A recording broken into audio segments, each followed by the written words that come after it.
Hello, welcome to my channel. Today we're going to discuss burns. I hope you enjoyed the lesson and you learned something. If you do, please like, share, and subscribe. In order to learn about burns, you must focus on the classification of burns and burn degrees.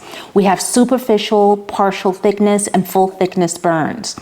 You also must understand the rule of 9 for assessing burn size. Proper first aid for burns. You must understand the Parkland formula, complications related to burn injuries, pain management strategies, wound care procedures, and the importance of psychosocial support for burn patients. Some key points we must cover when we're learning about burns are: first, the classification of burns. Superficial first-degree burns affect only the epidermis, like a sunburn. Partial thickness second-degree burns involve the epidermis and part of the dermis with blistering. And full thickness burns, third-degree burns, is actually the destruction of all skin layers, including underlying tissue, appearing white or charred. Assessing burn severity. In order to assess the burn severity, you must use the rule of 9. Divide the body into sections representing 9% of multiples of 9 to estimate burn size. First aid. You want to cool the burn with running water for 20 minutes. Remove constricting clothing or jewelry. Cover the burn with a clean, dry dressing.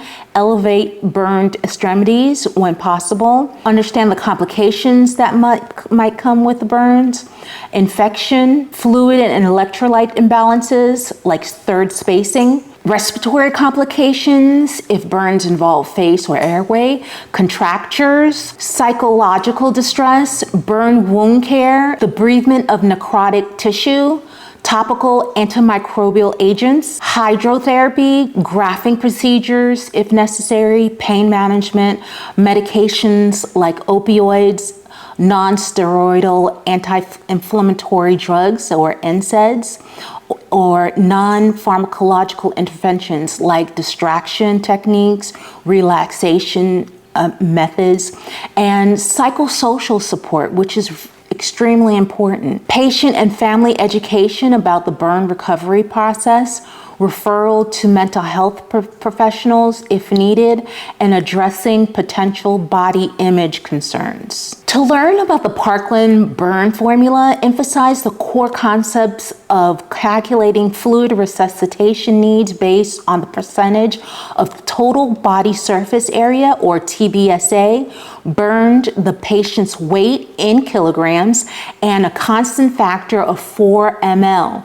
Using the formula, total fluid required first 24 hours equals 4 ml times percentage of TBSA times weight in kilograms. Ensure you understand how to estimate TBSA using the rule of 9, and can apply the formula to different burn scenarios, including dividing the fluid formula in the initial 8-hour period and the remaining 16 hours.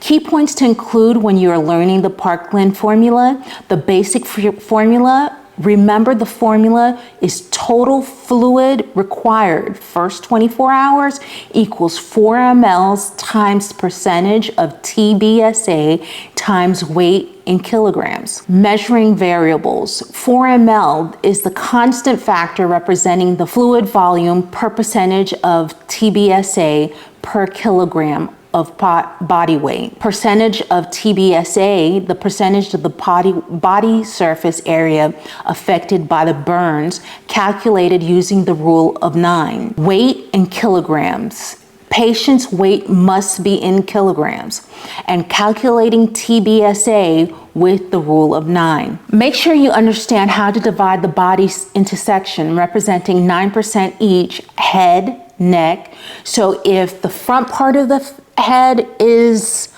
burned and the back is not, that would be 4.5%. Each of the arm percent, if the front of the arm is burned, it's 4.5%.